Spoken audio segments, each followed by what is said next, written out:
Come in. Come on in. You're right on time. We're just getting going. A little bit. Some other people come. Well, we'll jump into it. How are you guys all doing? Good, good. Thanks for coming.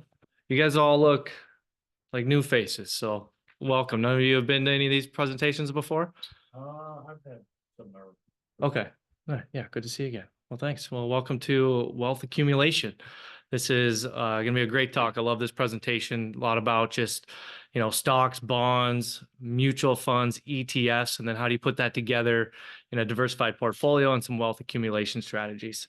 So I have a lot to get into. Make sure my pen kind of works here. I like to draw as we talk here. So I'm going to get out of this. Yeah, we're doing Good. How are you doing? good. All right, we got it working.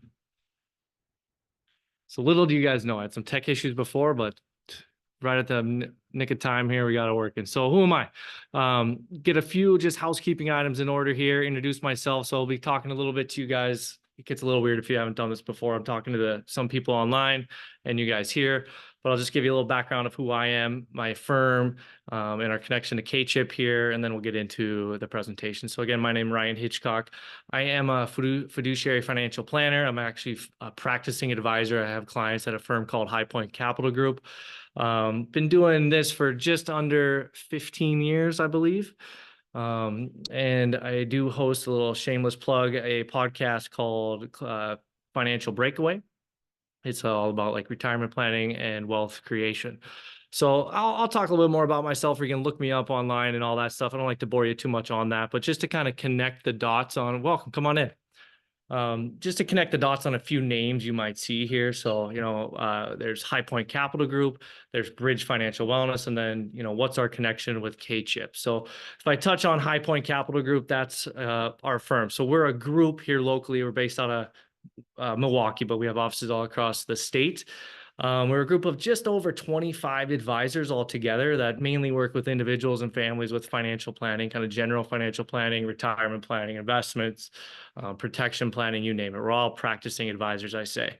And I kind of say that's what we do, right? But who we are is we're actually educators. All of us advisors, kind of our link has been educating. We've either been educating in corporations mostly, going back some of our advisors over 40 years. We just retired advisor, literally was doing education in corporations 40 years ago, kind of before it was even a buzzword of this, what we call financial wellness now. But we do that in corporations and in community type of centers like K-Chip. K-Chip is amazing, so I love being here. And that education program has morphed into what we call Bridge Financial Wellness. And so Bridge is a standalone, we call it a financial wellness benefit. We usually attach it to a corporation's benefit package, usually include like their benefits and then teach on financial education topics, so high level. We also just use that in general in more like community centers like K-Chip here. So I've been doing this here for, I think, about a year plus now. I've been doing a variety of topics and workshops. Some are, 2 or 3 part workshops in general financial planning. And then I've been polling everybody on just what do they want to learn. So that's where these presentations, I kind of call them one-off topics, are coming from. So today, I learned that people want to learn about just what's going on in the investment world. What are stocks, bonds, mutual funds kind of underneath the hood? And so that's what we're doing today. And then in May, on May 9th, I'm going to be talking about Social Security. So that's a fun one and hits a little different demographic as well. So that should be on the K-Chip website here as well. So as we get into it today, here's what I want to talk about. First, we'll talk about just actually, I got to take a step back. This is my commitment. This is really important. So in these workshops, my kind of goal for you is to provide sound financial information. Why I say this, because you're never going to hear any like products talked about in here. You're never going to hear any specific recommendations. It's all about helping you identify goals and how to apply those goals to your personal situation. The only thing I will ask for you is if you want to set up a complimentary consultation, you'll have the opportunity to do that. We usually know when we do these, we've been doing them for a long time, like I said, usually it's about 50 to 60% of people will raise their hand after these presentations and say, hey, Ryan, how do I do this with my own personal situation? How do I take what I've learned from here and apply that to my personal situation? And so in those in those individual meetings, we'll build you a financial plan if you want. Sometimes people just have low-hanging fruit questions. We can talk about that. But if you want to take it further, me and my team and staff will help build you a financial plan. We use software called eMoney. It's some of the best financial planning software on the street. If you come in just off the street, it's usually $1,500 to $2,000 just on the base to run a plan like this. But with our deal kind of through K-Chip and Capco's, we'll run a plan for you. They're good to just project out what you're doing now and to see if there's any changes that might need be. And so I'll ask you, there's some valuation sheets here in person. So anybody online, you'll get that emailed to you. And the reason I do ask for you to do this, one is to sign up for a consultation if you want one. Either check yes or no for that. If you check no, I'm not here to bug you to do that. It's just to say, hey, I want to learn more. But more importantly as well is there's parts of these part of these evaluations that help these workshops keep getting built. So it'll ask you, what did you like about it here today? What did you not like? What do you want to learn more about? So that helps me and K-Chip help kind of continue to build this program.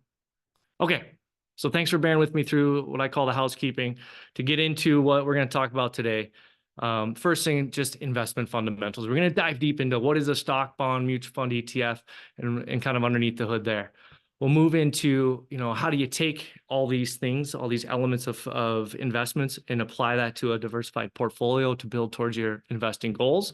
Then I'll talk about some wealth building strategies as we go. Feel free to ask questions or type in questions as we go. We'd love to have this be a little bit interactive. But let me start here. Anybody know what this picture is of up on the screen? Take any guesses, broadly speaking? Monuments, I guess, right? Close. Old monument. These are the 7 wonders of the world. Technically, there's 7 wonders of the ancient world and 7 wonders of the modern world. When building this presentation a while back, I learned that.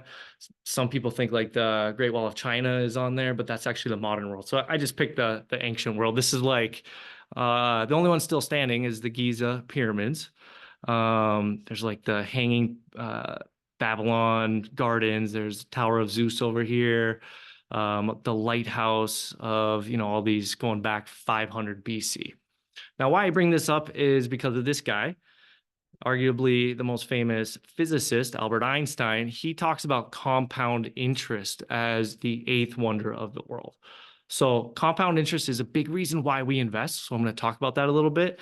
And he goes on to say here, as you can read this, but he who understands it earns it, and he who doesn't pays it. Basically, what he's saying is if you put your money to work a little bit now, you can really reap the benefits of it down the road, just by simple math. Compound interest is amazing math. But those who carry large debts, that can work in the opposite effect, and you're going to pay that interest. It's hard to get out of that hole. So that's why I say it's the why. That's why we invest, the power of compound interest. If I haven't convinced you enough, I'd like to bring in this guy. Anybody know who this guy is? Jordan? Who's this guy? Warren Buffett. Anybody know Warren Buffett? Yeah, so arguably the most famous investor in the world, Warren Buffett.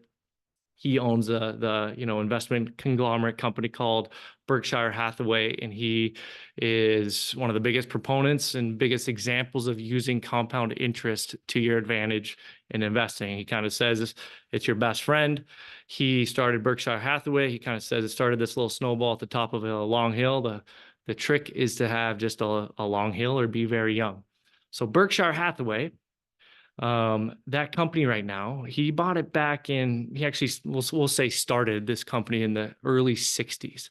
If you want to buy a share of his company right now, any guesses what that share price is? He never split his stock. Sometimes you hear about stock splits and all that, but currently his share price is $610,000 just for one share price.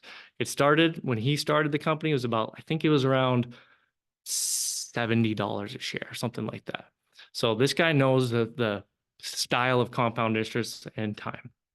So just to keep hitting this home a little bit more, just to give you an example of like some numbers, some math. This is just showing, you've probably seen this before, somebody that puts $5,000 a year. So if you take $5,000 a year for 30 years, my face might cover the answer of this. And if you invest that at a 6% annual rate of return, so pretty conservative rate of return, you would have invested $150,000 It's not going to show up here for you guys, I don't think either, but those of you online might see it. And that is, it's grown in 30 years to $395,000. So just putting some numbers in the term of compound interest. Okay, I know I'm hitting this term home a lot, but compound interest can work against us as well. So I said it can work against us in debt, but it also kind of rears its ugly face, I say, in the form of inflation. So most of us are familiar with inflation now because the last couple of years, we've seen the highest inflation in over 40 years, but this is also a reason why we invest. So just to make sure we're all on the same page, inflation is just the rising cost of goods and services over time. And we want our investments to at least keep up with inflation. That's a goal later in life in retirement. To put some numbers to this, even with a simple 3% rate of 3% inflation rate. I like to put it in the terms of if you're making 70 grand, just a random number that I chose. If you have a 3% inflation on 70 grand, in 10 years, you'll need $94,000 just to have that same purchasing power that 70 grand had 10 years earlier. 20 years, you're gonna need 126 grand. In 30 years, you need 170 grand. So inflation is real. We know that now for sure after last couple of years. But before that, we were always talking about inflation in talks like this or workshops like this, but we never really saw a 2 or 3% rate. That's what it's historically been about. A 2 or 3% inflation rate doesn't really hit us that much in the wallet day to day or even year to year, but over time it can make a difference. So let's get into kind of what is investing. We're talking about why do we invest? Compound interest is a good thing. We don't want it to be a bad thing. We want it to be a good thing.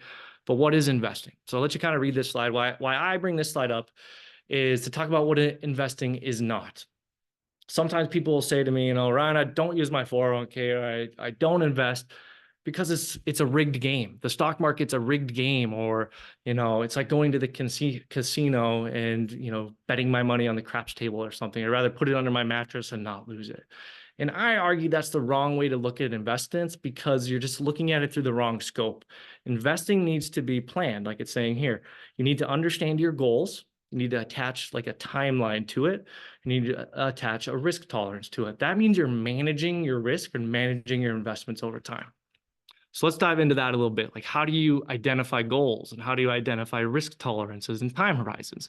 This isn't actually rocket science stuff, but it's a process you need to go through when you're investing.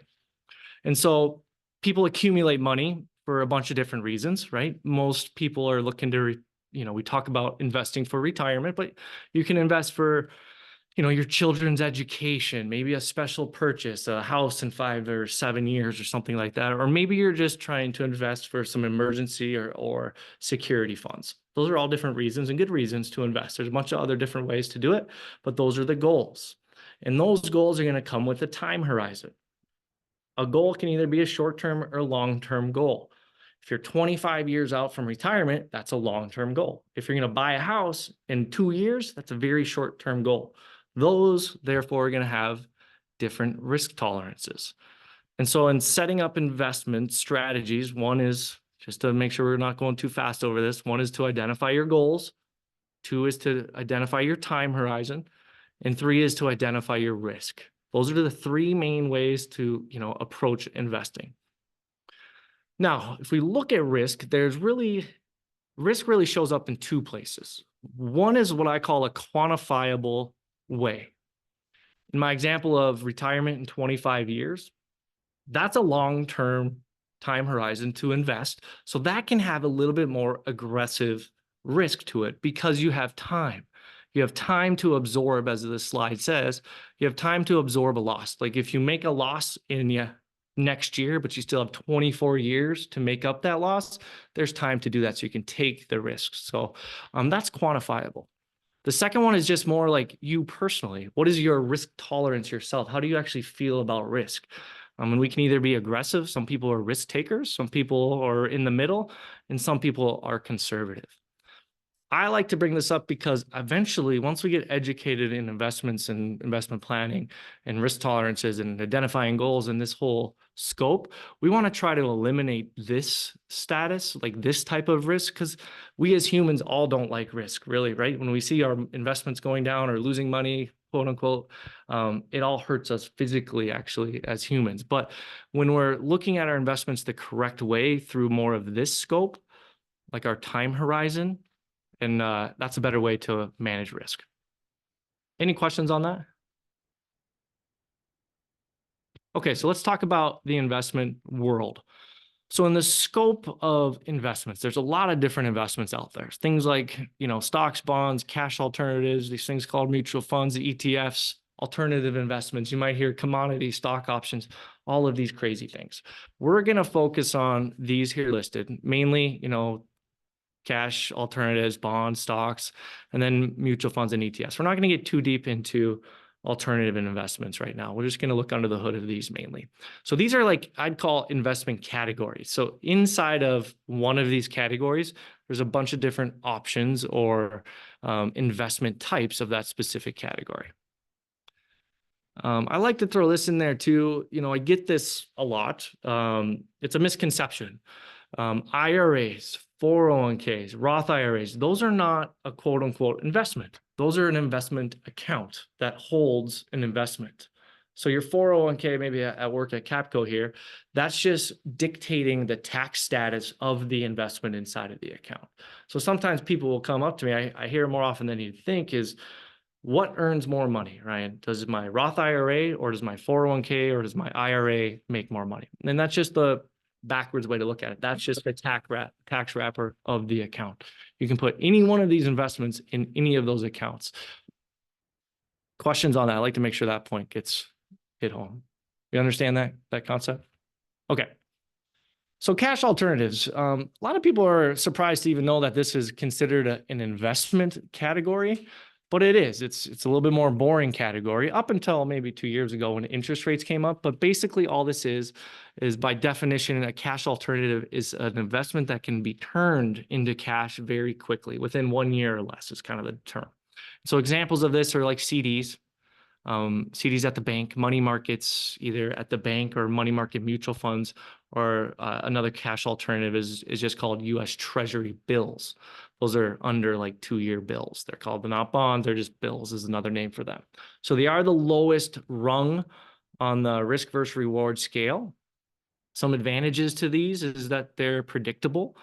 You're highly liquid, meaning you can get in and out of that investment at any time pretty much. You're not going to be locked up because it's cash. And it says here low risk to principal, meaning you can't really lose money. I'd go to say you're pretty much guaranteed to not lose money in a money market or CD. Now the disadvantages is they're the lowest rate of return potential on the scale of investments we'll talk about, and they may not keep up with inflation. Now, if you go, it's been a huge trade, I'd call it, over the last couple of years in cash alternatives. They've kind of had their time in the sun over the last couple of years because inflation has been high and interest rates have been high. So you can literally go get a CD for 1 year or a money market at the bank, a savings account, and you can earn about 4 to 5% right now. Last couple of years, it's been literally zero in this world. So that's what I mean by they're having their day in the sun. However, it might not keep up with inflation. Anybody know what inflation was either now or maybe look at last year, 2023? Close. Yep, getting close. So last year, so time's flying, 2023, inflation was actually at 4%. 2022 is what you guys are kind of referring to. Inflation got up to 9% on average. So 2022 is a tough year of inflation. Last year, inflation came down. The Fed raised all their interest rates to try to curb inflation.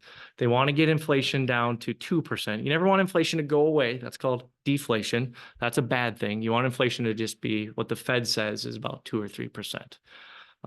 But, that's in terms or in context of a cash alternative investment. People say in the investment world, well, if you're earning 4 or 5% in the bank and inflation's at 5 to 9%, you're really kind of underwater there anyways. But in the real world, earning 5% right now and just some money markets and CDs and all that is a good trade-off of some of the inflation this year or the last couple of years. So let's move on to bonds. So bonds are the second rung, kind of moving up the risk versus reward scale. There was the words I was trying to search for.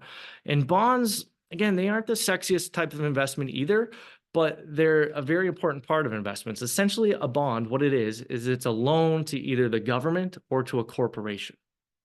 So for that loan, so you loan it to the government or a corporation, but for that loan, you're going to get paid interest, and usually twice a year or once a month, that type of thing. And that interest can either be fixed or variable. And you buy bonds for a term. Usually you can buy a bond for like 1 year or up to 30 years. However, you don't have to own that bond for the full length. You can sell a bond in the open market, which means bond prices can fluctuate because of supply and demand. And then more importantly, bonds can fluctuate in price based on interest rates right now. So it is a very interesting time in the bond world over the last couple of years. Because of this whole interest rate and inflation thing we were just talking about. And what that means is interest rate sensitive is it's just, we call it bond math, is that if interest rates go up, let's say, bond prices go down. They have an inverse relationship. So that's one thing to just kind of remember about bonds. And we'll talk a little bit more about that in a minute. Now, the different types of bonds in the world right now is there's US government bonds. So you can go buy treasury bonds from the government. You can buy agency bonds. Maybe you've heard of Fannie Mae or Freddie Mac. Those are like government adjacent, I kind of call it, but those are still kind of backed by the government in a way. You can buy muni bonds. So that's like going just to your county and you can buy bonds. Or you can buy corporate bonds. So corporate bonds are like going to Amazon or Apple and literally loaning them money and they'll pay you interest.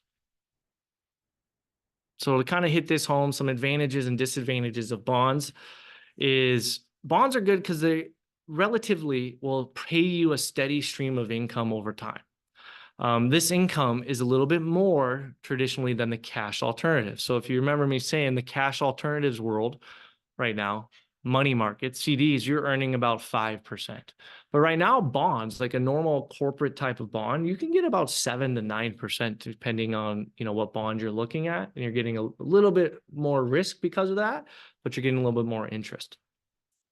Now, they're not going to earn as much as the stock market over time, theoretically. And they usually have a low correlation to the stock market, which just means that if the stock market was going up, sometimes the bond market might be going down or vice versa. Over the last few years, they've kind of moved in lockstep and done this weird stuff with inflation since COVID. But over time, when you look back, it has had a low correlation. Now, the disadvantages is the risk is on the company or the government. There's no risk on the government per se. They call risk-free because the government's going to back that bond. But if you're buying a corporate bond, essentially the biggest risk is just, is that company going to be solvent enough to pay that debt obligation? The disadvantage, bond prices can fluctuate and they might earn a little lower return over time. Now, bringing it to the real world, if you look up bond prices, this is just kind of some interesting thing. There's an index on bonds. It's called the Barclays Aggregate Bond Index. So most people are familiar with like the stock market index, which is like the S&P 500. The bonds have a similar thing. It's called the Barclays Aggregate Bond Index. If you look at the history of this index over time, the returns have been very, very solid over time, anywhere from 5 to 7% on average over time. There's very few years that the bond market has actually lost money in a year. The worst, what do you think the worst year in the bond market ever was?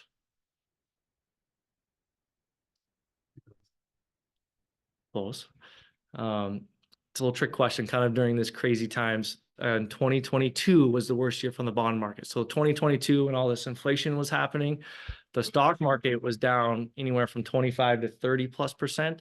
The bond market had its worst year at down 13%. Now, why I'm saying that 13%, is that good or bad or indifferent? Its second worst year, I forget exactly what year that was, but if you look at the history of the bonds, the second worst year of the bond market was only down 2%. So not only was its worst year ever in 2022, but its worst year by far. And that had some crazy things with interest rates and inflation and the Fed raising rates. But over time, bonds have done very, very well. So moving into stocks. Stocks are a little bit more, fun, I say. That's what we like to invest in.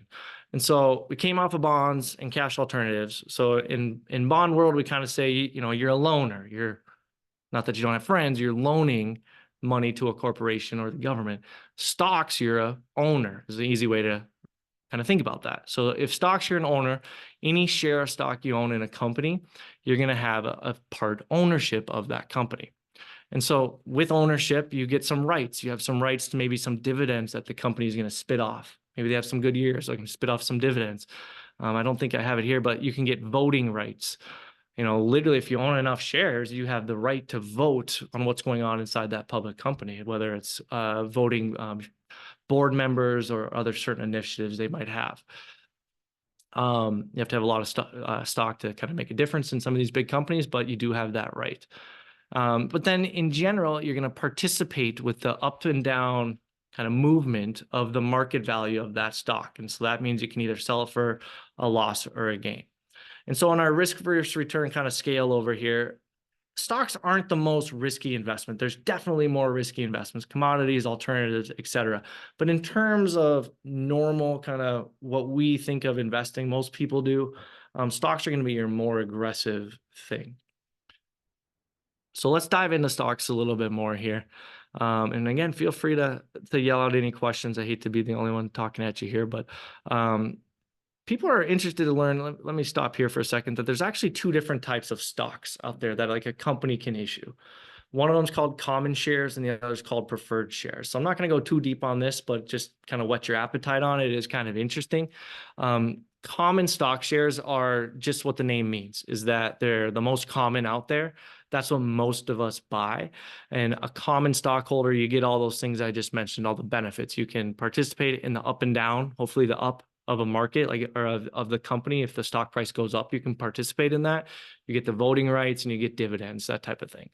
A preferred stock is a little, I'd say, deceiving name. It's the only thing what makes it preferred is that they are kind of in front of the line in terms of dividends compared to common stock. So if a company might be falling on harder times, a preferred stock might get paid first before a common stockholder. However, there's trade-offs. So a preferred stock doesn't have voting rights and it doesn't kind of move up and down with the stock price. So it actually is more like a bond, is the way to think about a preferred stock. But most of us don't really get into preferreds too much. So anyways, here's, the most part. This is like the categories of stocks that we kind of see like on your investment statements, maybe your 401ks or IRAs or things. So you can either have large cap, mid cap, small cap. Today, there's even micro cap and even mega cap. But the textbook way to think about large cap is that it was a company's size, meaning how big is the company? And if a company was over $10 billion as like a market cap, they're considered large cap. So, that's most of the companies we can think about: Apple, Amazon, Google. And then a mid cap company is anywhere from 2 billion to 10 billion in size. One I was just kind of looking at before I got here was like DocuSign. Like DocuSign would be an example of, most people have heard of DocuSign. And then a small cap is like 300 million to 2 billion. So still huge companies. One I was thinking of on the way here as well is like Papa John's. Most people didn't even know that Papa John's is a public company, but it is. And it's just a little smaller company. Again, huge. But I will say, again, this is textbook definitions of like what a large cap, mid cap, and small cap are.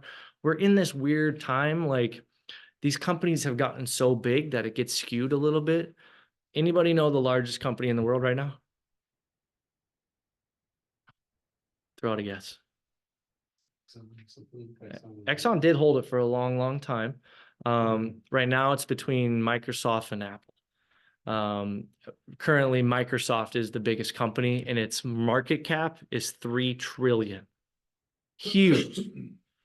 Apple is give or take 3 trillion coming, they go 1 and 2 up there. So some of these companies are so big, they're just off the Richter scales. There's some other things, we call them terminology of just different stocks. So you can have growth, value, income, blue chip stocks, or these things called ADRs, which I'll barely touch on. But you can have a growth large cap stock. You can have a growth mid cap stock, and so on and so forth. So any one of these categories can kind of go interchangeably between the stock. What makes a growth stock is that they're just reinvesting all that they earn into the company. They're not really paying dividends. So a growth stock right now, one that maybe people have heard of, anybody heard of NVIDIA? NVIDIA, they make the computer chips for this craze of AI right now. This has been the highest growth stock over the last, 2 years. So they're in growth mode. They're reinvesting. They're not paying a dividend. They want to grow as fast as possible. Value stocks are kind of the opposite. They're kind of a little bit more tried and true business models. They're not trying to grow exponentially every year. They're going to pay maybe a dividend. An example of a value stock is like Procter and Gamble. Anybody heard of that stock? Procter and Gamble, they do toilet paper and cleaning supplies. So no matter what's going on in that industry or in the economy, that company is going to be selling something. So they're going to continue to grow steadily, but not crazily. Income is just another name for like dividends. So there's a couple, types of stocks that are just pay more dividends. Those are banks.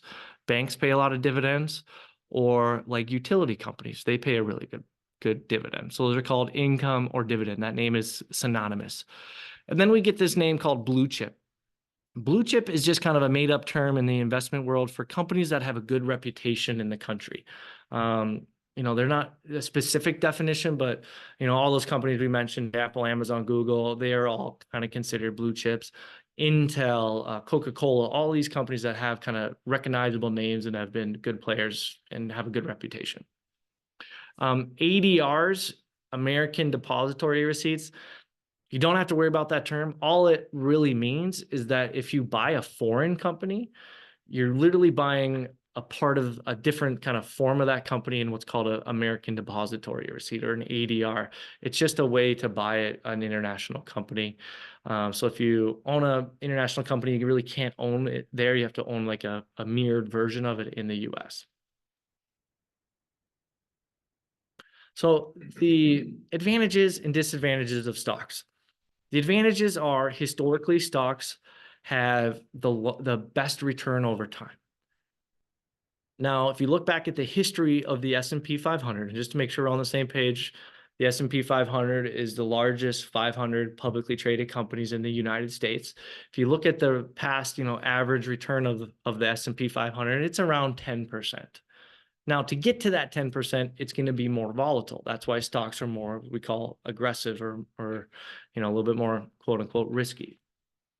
But if you stay with it over a longer period of time, you'll get closer to being able to average about 10% over time. So that's a good thing.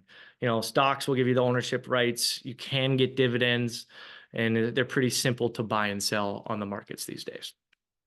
The disadvantages are that the company is, you might pick a bad company. It might seem like a good company, but a company can go to zero. You can lose all of your money.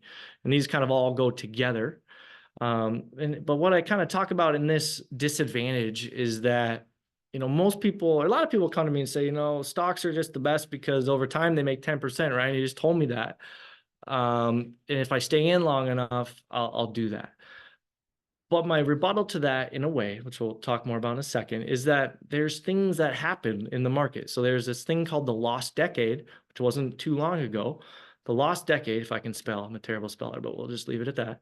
The lost decade from December 31st of 2009 to, when was it? Yeah, December 31st of 2001 to 2009, excuse me, to right around there, 2000 to, might be getting my math wrong. Yeah, it's 99.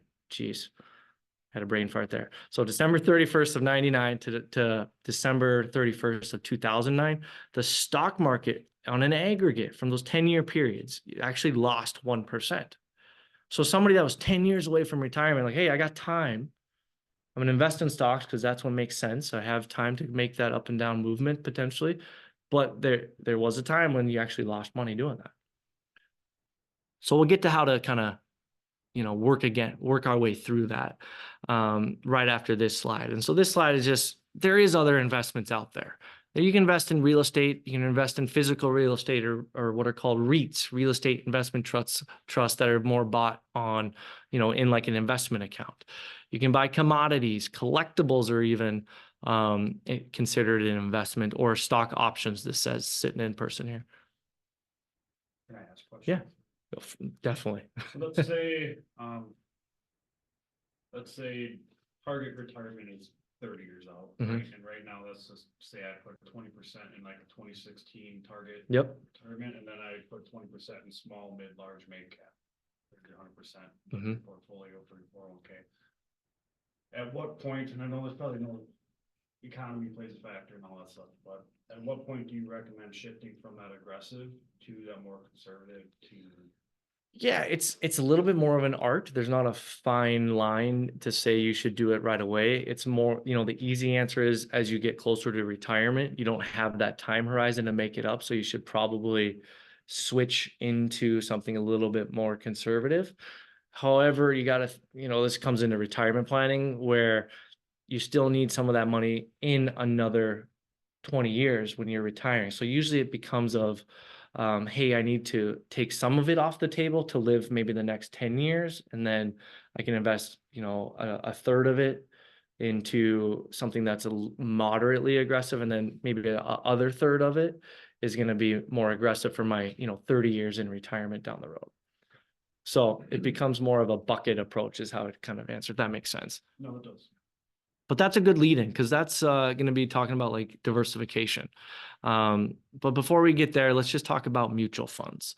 So we're going to talk about mutual funds and ETFs. So thanks for bearing with me. So what we talked about first was just, again, to recap here quick, why do we invest?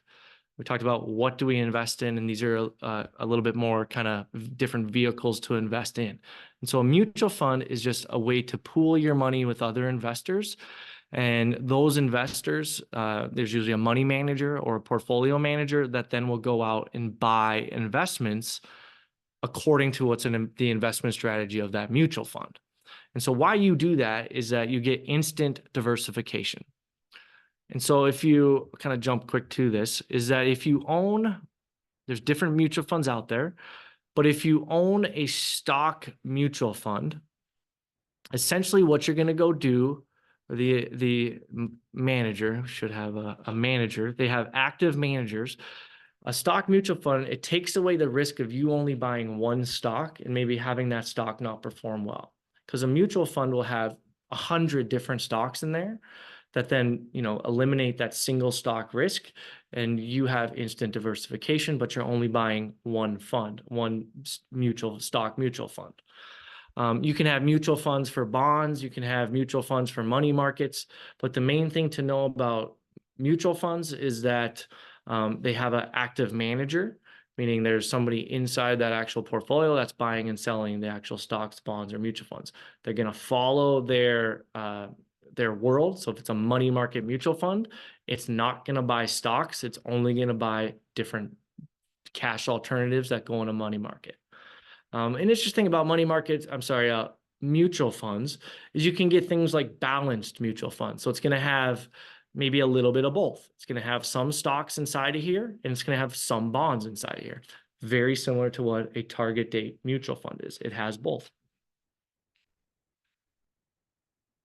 So to go breeze through these kind of quick, the advantage, you have diversification, instant diversification. You're going to get a professional manager overlooking the funds and the investments. You can do it with a small amount of money, and they're completely liquid usually. The disadvantages are just like investing in any of the other categories. So if you have a stock mutual fund, you're going to have the disadvantages of any stocks. Bond mutual fund, you're going to have any disadvantages like interest rates. The one main thing I would say is that sometimes mutual funds can be pretty tax inefficient. This is only in like an after-tax account, not in like your pre-tax 401k, but in a mutual fund that you own in an after-tax account, if that money manager inside of it or the portfolio manager, same type of name, synonymous, if they like sell a stock inside of that mutual fund, you're not managing the fund, they are. So if they sell a fund, sorry, the terms get mixed up sometimes, but if they sell a stock for like a gain inside of that fund, the taxes flow through to you. So an example of this that's just kind of weird is that in the year 2022, right, the year 2022, the market fell by 25 to 30%, depending on what index you're looking at. But some people might have actually had a capital gain on their taxes. And like, how does that happen? The market fell 30%. I didn't sell anything, but the money manager inside that fund might have sold a stock that was a gain inside the fund, but you have to pay taxes on it. So that's why sometimes it's just something to note if you have after-tax investments. That's a little bit more advanced, I know. Now, ETFs, exchange traded funds. ETFs and mutual funds are literally the same thing for most investor purposes. The main difference of an ETF is that an ETF can be bought on the stock market at any time. A mutual fund, or let me put it this way, what time is it here? It's 12:42. So if I wanted to go buy an ETF right now, I can go look at the price of an ETF and buy it at this time. A mutual fund only you can buy at the end of the day. So it only reprices, we say, at the end of the day. You can't buy it intraday. An ETF does not have a manager on it. It's usually tracked by an index, where a mutual fund has a manager on it usually. And so those are the main two differences. An ETF, kind of going back to that example, is they're going to be more tax efficient because there's not going to be any of those issues with the manager buying or selling investments inside of the fund because it's not actively managed. It's just an index. Questions on those? We get a lot of questions on the similar and what these are. Is there any big differences between a mutual fund and an index fund, or is that? An index fund is basically an ETF, an exchange traded fund. You can't invest in the index by itself. So you can't just go invest in the S&P 500. You have to invest in an ETF that tracks the S&P 500, which is an index fund or an ETF. They're synonymous names. We find a mutual fund that's managed by a good firm, right? That's technically then a lower risk because it can always be monitored and. Theoretically, yes. Yeah, because a mutual fund, you're relying on the manager's expertise a little bit more. ETFs are just tailored. You can find an ETF out there for anything. You can find an ETF that's going to track only cybersecurity companies, and you're going to find an ETF out there that's going to track only like large cap tech companies. That's a broad definition, but they can be very specific. Where and they're going to have those companies picked inside of there from the start of that fund. A mutual fund that does the same thing, that manager can have the discretion to say, I want to get rid of this cybersecurity company and add in this cybersecurity company. So now ETFs, mutual funds, they're all bought and sold by prospectus. So just kind of the legalese, you always got to read the prospectus to understand the direction that mutual fund or ETF is going to take.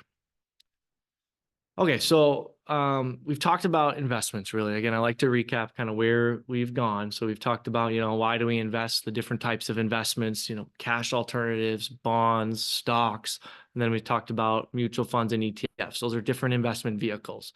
Diversification is more of like, okay, how do we take what those are and put them together towards our stated goal of investments that we kind of talked about as well. And so diversification is just spreading your investments over, different investments and not having all your eggs in one basket. Most people understand that. And why we do that is just to smooth out returns and, not be as aggressive in any type of investment we do. I like to talk about this is when you start to look at diversification a little bit closer, you see this other term pop up. It's blocked a little bit, but that's asset allocation. And so a little quiz here, is asset allocation and diversification the same thing? Anybody want to take a stab at that? No, correct. Yeah, so it's not. You can be diversified, but not have asset allocation. So diversification is you own stocks. If you only own Apple stock, you only have one stock. You're not diversified. If you own 10 different stocks, you're diversified inside of stocks. But you might not have asset allocation. So asset allocation, kind of going over to this picture, means you own stocks, piece of the pie, you own bonds, maybe commodities and real estate. So you're owning different investments on the pie chart. You want to have, theoretically, you want all of your pieces of the pie diversified. So you want all of your assets in your asset allocation to be diversified. Kind of gets brain twisty there sometimes. An example of this in like a portfolio allocation is like a moderate aggressive portfolio, has an asset allocation of like 50% stocks, 40% bonds, and 10%. This is cash alternatives is what it says up here. That's like a moderate portfolio. Now, why we are diversified is that asset classes over time will produce different returns. We just don't know when they'll do that. Now, this is a really busy chart, and I can't really see what it says here. Let me try to move some of this. What this is showing is just like the returns of a certain asset class over time. So I'm just going to pick one. So this is small caps. So in 2009, small caps were 1, 2, 3, 4, the fifth best return in asset class of that year. The next year, they were the second best in 2010. Then it goes down to seventh-ish, what that is, then go up, down. You can draw this big line, very volatile, as you can see, small caps. Where's the next one? Up here. So like all I'm really trying to showcase is that one asset class is going to be volatile. And we can draw these lines for any of these asset classes over time.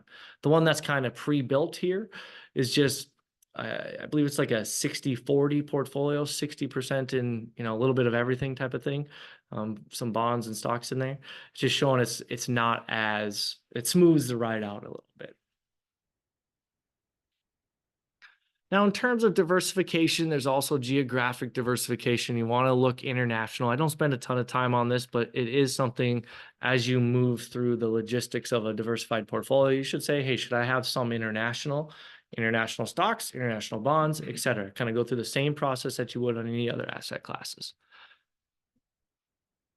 This is a really busy chart too, but I think it's kind of interesting to point out. This is sector or industry specific diversification. So if we're talking about stocks, this is this example, there's different sectors of stocks. And so what you're looking at is an example of the S&P 500.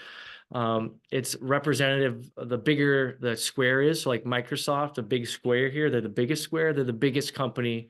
They take up the biggest, the weight of the S&P 500. NVIDIA has now grown to be one of the biggest companies in the S&P 500, but it might not be able to see this as much, but there's different sectors of the economy. And so technology has become the biggest sector of the S&P 500. So there's technology. There's actually 11 different sectors. There's a thing called communication services. That's where they lump in Meta, which is Facebook and Google, Disney, Netflix. Those are communication services. Consumer defense. So that's like the Walmarts and Costco's of the world. Healthcare. There's real estate sector here. Energy. Industrials. So like GE. And then consumer cyclical. So like, car, Tesla's in there. You don't buy a car every day, or Home Depot. You're not rebuilding your house every day. Those are called cyclical. They kind of go up with times where people are spending a lot of money there, and then times when people are spending no money there. And then there's financial companies. So it's just kind of I like to show you a representation of what is out there, and just as an example of the stock market world in different sectors. And you want to be diversified in all these sectors, because what you'll see if I look at nine out of 10 portfolios that somebody brings to me, they're probably going to have mostly tech stuff in there. So if you want to be diversified, you want to add in some other stuff into there too. Interesting at all there? Questions? Quiet crowd. That's all right. So the final topic is wealth building strategies. This is my favorite section of this presentation because investing is not a get rich fast scheme. Most get rich fast schemes usually are the opposite, usually lose a bunch of money. Not to talk bad about it, but like Bitcoin is a famous one. People have made millions about Bitcoin, but the average investor has lost millions in investment in Bitcoin. Not that I'm for or against it. It's just a fact. Most people, it's very, very up and down, volatile. And, people usually do it to try to get rich fast. But in tried and true wealth building strategies, you really just have to do this risk versus return trade-off. So we kind of worked our way through the risk versus return scale. But you have to understand in your goals that whatever you try to move towards, so if you want more stability in your investments, usually you have to kind of work away from getting income or growth. So they kind of work as a push-pull relationship in your investment. So you want to find that balance. Oh, this is a good thing I threw in there. Anybody heard of the rule of 72? So the rule of 72 is just a good, I call it back of the napkin, or use your phone nowadays, math equation to figure out kind of in your world of goal planning and investments and risk versus return. The rule of 72 will say, how long will my investment double? How long does it take for my investment to double at a specific rate of return? So if you have a 10% rate of return on your investments, if you divide 72 by 10, it's going to take 7 years for your investment to double. So it's an easy way to say, okay, if I'm looking at my retirement, literally back of the napkin, I need my investments to do X amount rate of return to get to the number I want to kind of, figure out your risk versus return. So it's an interesting thing just to kind of remember. The best strategy for wealth creation is just dollar cost averaging over time. So dollar cost averaging, the name is more complicated than the actual strategy. All this means is that you're buying investments or investing a systematic amount over time, the same amount over time. And so an example of this is, I know it's a little small here, but this is somebody investing $300 a month, just in this example, for 5 months. So $300 a month over 5 months, if they're investing into a stock investment, the investment might go up or down as represented here. But if you do this over time, the first month, $300 a month, you're going to buy 10 shares. The next month, the stock dropped to $10 a share. So they were able to buy 30 shares. Then the stock kind of moved up and down. Then they were able to buy 15 shares, 20 shares, and 12 shares. So they're accumulating different share amounts because the stock was going up and down over time. But what you'll see is that this will drive, just by the rules of math, this will drive your average cost per share down. So this is just, I think math is interesting how it kind of works sometimes. So like if you just take the average of the share price over time, you would have had $20 per share in this example. So, if you do 10, 30 plus 10 plus 20 plus 15 plus 25, which is the share price here represented, the average share price is 20.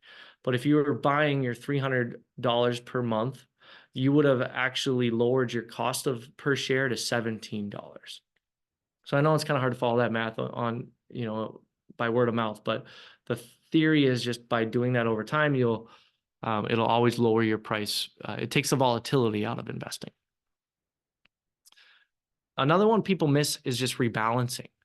So we've talked a lot about, the different types of investments, asset allocation and diversification. We've talked about how you identify your goals first off, and then once you build a diversified portfolio, you need to rebalance it. The stock and bond market and all these investments will kind of get out of kind of sync with each other.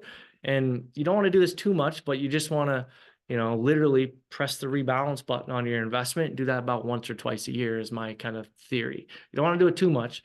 But what this is doing is essentially selling the winners, which seems counterintuitive. You don't want to sell the winners too much.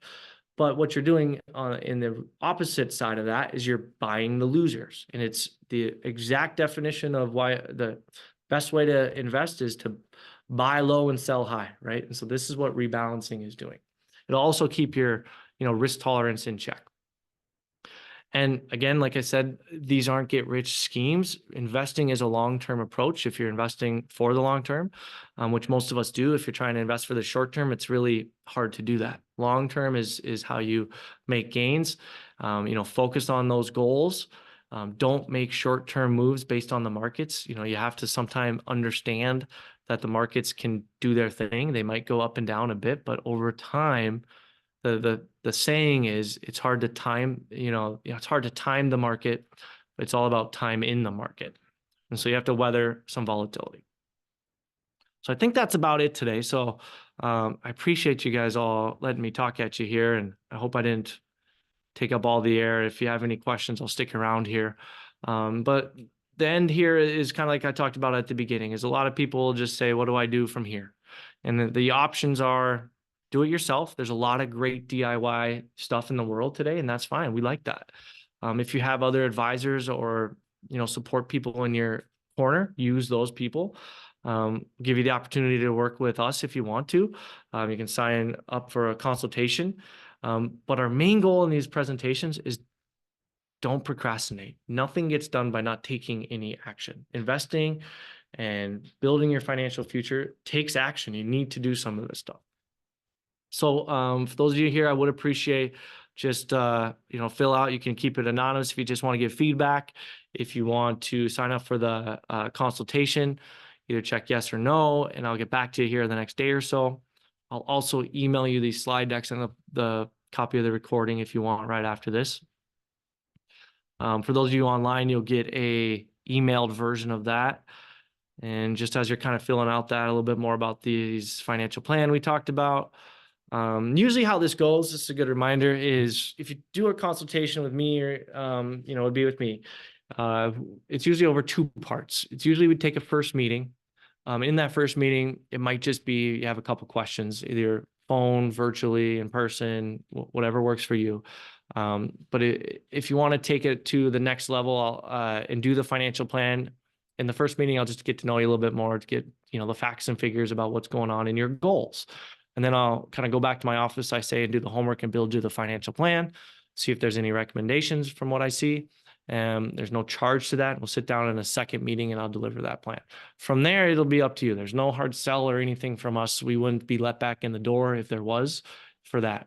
We understand that if we're in front of people on a favorable basis, there's a lot of stuff that, we can help you with or anybody with if need be.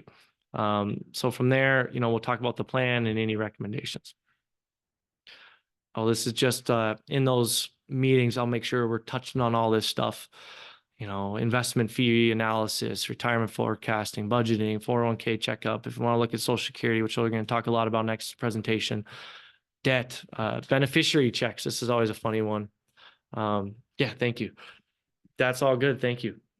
I see a lot of beneficiaries that have, ex-spouses or something on there. So anyways, I'll leave it at that. Thank you all for being here. Just some disclosures. I think we are, yeah, right. Do you offer any, you have like a level 2 or an advance of, This presentation? Not scheduled yet, but mark that down. We have that. Yeah. just curious. Yeah. Dabbling with the day trading, with swing trading, Okay. Term, trying to have balance and stuff. Yeah. Some fun money stuff. I've taken some hard hits trying to learn how to do it all. Yeah, I'll say that's kind of I guess what I tell my clients is thank you. It's totally fine to have some fun money. Just as long as you're bucketing out some of the other stuff, doing the more tried and true ways. So like retirement, using some stuff that works that we know that's going to get you there. That's, I think, the way to do it. And then find a number that's comfortable, that you're comfortable with, that, hey, if you strike it big on 10, 20, who knows the number, but that's fine. As long as it's not gonna not let you pay the mortgage, that type of stuff. Yeah, no, it's been interesting. In my free time, it's like Fidelity is a legal app. Oh, sure.